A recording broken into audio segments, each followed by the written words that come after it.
نحمده ونصلي على رسوله الكريم اما بعد فاعوذ بالله من الشیطان الرجیم بسم اللہ الرحمن الرحیم رب اشرح لي صدری ویسر لي امری واحلل عقدۃ من لسانی یفقہوا قولی۔ آج ہم سورۃ الشمس کے معنی اور مفہوم کو سمجھنے کی کوشش کریں گے۔ بسم اللہ الرحمن الرحیم، شروع اللہ کے نام سے جو بڑا مہربان نہایت رحم والا ہے۔ والشمس وضحاها، قسم ہے سورج کی اور اس کی دھوپ کی۔ والقمر اذا طلاها، اور قسم ہے چاند کی جبکہ وہ اس کے پیچھے آتا ہے۔ طلا اور یطلو کے معنی ہے کسی کے پیچھے آنا۔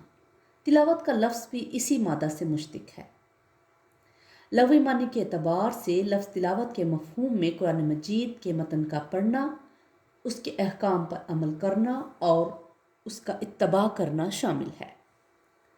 والنہار اذا جلاہا، اور قسم ہے دن کی جب وہ اس کو روشن کر دیتا ہے۔ اگرچہ بظاہر صورتحال تو یہ معلوم ہوتی ہے کہ سورج سے دن روشن ہوتا ہے، لیکن یہاں اسی بات کے اندر یہ لطیف نکتہ پیدا کیا گیا ہے کہ دن ہوتا ہے تو سورج نظر آتا ہے، گویا دن سورج کو روشن کرتا ہے۔ واللیل اذا یغشاہا، اور قسم ہے رات کی جب وہ اس کو ڈھانپ لیتی ہے۔ ان دونوں کا مفہوم یوں ہوگا کہ دن سورج کو نمایاں کرتا ہے جبکہ رات اسے ڈھانپ لیتی ہے۔ والسماء وما بناہا، اور قسم ہے آسمان کی اور جیسا کہ اسے بنایا۔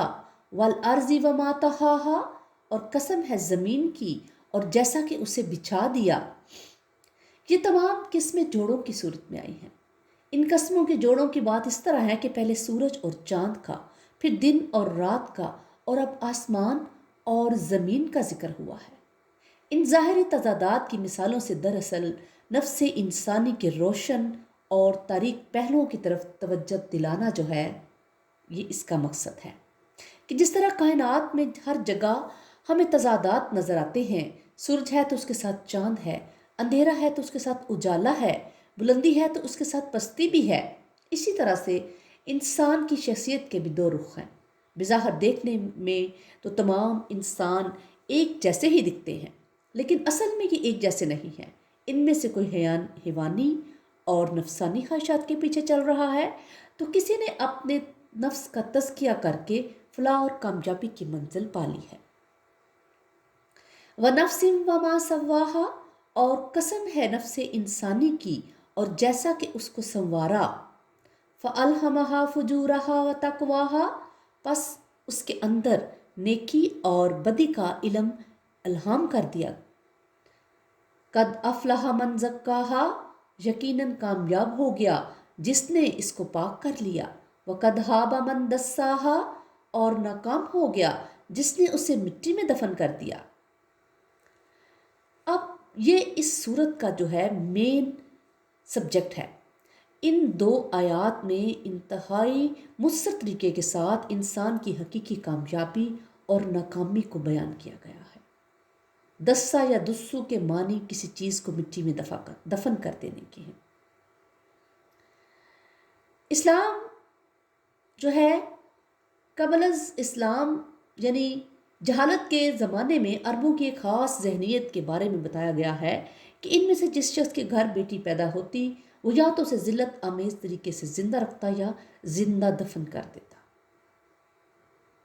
تو جس انسان نے اپنے نفس کو مٹی میں دفن کر دیا، تو اس کا یہ مفہوم بھی ہے کہ جس نے اپنی روح کو اپنے حاکی وجود کے اندر دبا دیا، یعنی جس کی حیوانی خواہشات اور شہوات اس کی روح پر غالب آ گئیں، تو وہ ناکام رہا۔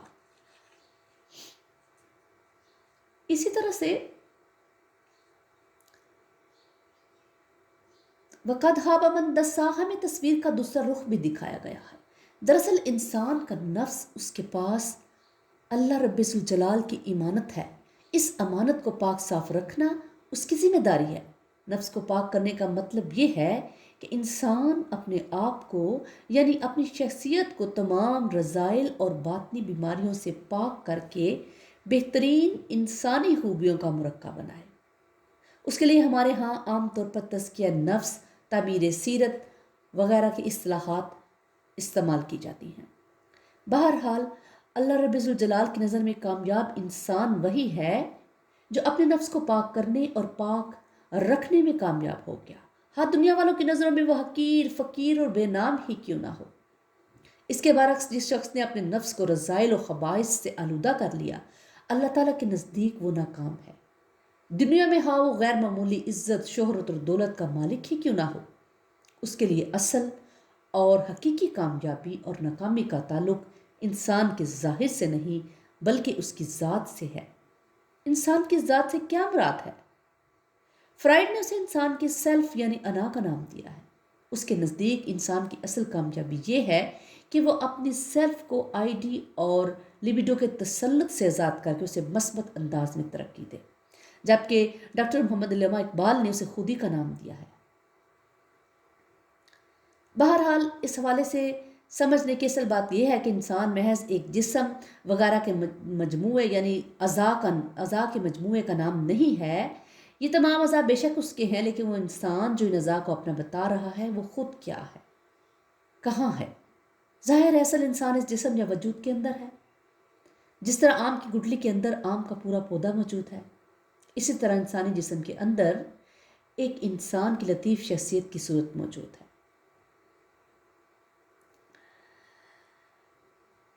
اسی طرح سے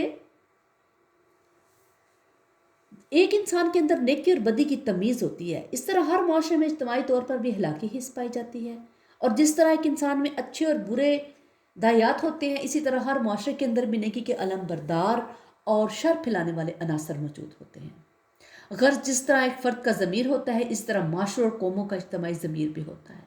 چنانچہ اگر کسی قوم کا اجتماعی ضمیر زندہ ہو، اس کی صفوں میں امر بالمعروف اور نہی عن المنکر کا فریضہ احسن طریقے سے ادا کیا جا رہا ہو، تو اس قوم کے مجموعی حالات بہتر طور پر چلتے رہتے ہیں۔ لیکن اگر کسی قوم کا اجتماعی ضمیر مردہ ہو جائے اور اس کے اخلاقی حس بحیثیت مجموعی اس قدر کمزور ہو جائے کہ اس کے ماحول میں برائی کو برائی کہنے والا بھی کوئی نہ رہے، تو ایسی قوم اپنے زندہ رہنے کا جواز کھو دیتی ہے۔ علامہ اقبال نے اپنے شعر میں اسی اجتماعی بے حسی کی تصویر پیش کی ہے کہ وائے ناکامی متائے کارواں جاتا رہا، کارواں کے دل سے احساس زیاں جاتا رہا۔ آیت نمبر 11، کذبت ثمود بتغواہا، قوم ثمود نے بھی جھٹلایا تھا اپنی سرکشی کے باعث، یعنی حضرت صالح علیہ السلام کی نبوت کو جھٹلا دیا جو ان کی ہدایت کے لیے مبعوث کیے گئے تھے۔ اذ انبعث اشقاہا، جب اٹھ کھڑا ہوا ان کا سب سے شقی انسان، وہ شخص اپنی قوم کے لوگوں کے کہنے پر اس اونٹنی کو ہلاک کرنے پر کمر بستہ ہو گیا جسے اللہ تعالیٰ نے اس قوم کے مطالبے پر بطور معجزہ پیدا کیا تھا۔ فقال لهم رسول اللہ ناقۃ اللہ وسقیاہا، تو اللہ کے رسول نے ان سے کہا کہ خبردار یہ اللہ کی اونٹنی ہے اور یہ اس کے پانی پینے کا دن ہے۔ فکذبوہ فعقروہا، تو انہوں نے اس کو جھٹلا دیا اور اونٹنی کی کونچیں کاٹ دی۔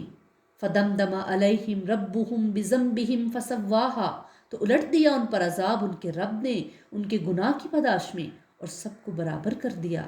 استغفر اللہ، اللہم انا نعوذ بک من عذاب جہنم۔ ان کے جرم عظیم کی پاداش میں اللہ تعالیٰ نے ان پر عذاب استحصال نازل فرمایا اور پوری قوم کو ایک ساتھ پیوند خاک کر دیا۔ استغفر اللہ ربی من کل ذنب واتوب الیہ۔ ولا یخاف عقباہا، اور وہ اس کے انجام سے نہیں ڈرتا۔ اللہ تعالیٰ کو اپنے اس فعل کے کسی برے نتیجے کا کوئی خوف نہیں کہ اس کے بعد کیا ہوگا۔ وہ پوری کائنات کا مالک اور خالق ہے، وہ جو چاہے کرے۔ اس نے اس پوری قوم کو ختم کر دیا اور ان کی جگہ دوسری قوم کو لے آیا۔ اس صورت میں پہلے انسانی نفس اور ضمیر کے حوالے سے انسان کی انفرادی کامیابی اور ناکامی کا ذکر ہوا ہے، اور پھر قوم سمود کی مثال دے کر قوموں کی اجتماعی کامیابی اور ناکامی کے معیار کے بارے میں بھی بتا دیا گیا ہے۔ اللہ تعالیٰ ہمیں قرآن پاک کو پڑھنے، سمجھنے اور اس پر عمل کرنے کی توفیق عطا فرمائے، اور ہمیں ان بندوں میں شامل فرما لے جن پر اس کا انعام نازل ہوتا ہے۔ ربنا تقبل منا انک انت السمیع العلیم وتب علینا انک انت التواب الرحیم۔ سبحان ربک رب العزۃ عما یصفون وسلام علی المرسلین والحمد للہ رب العالمین۔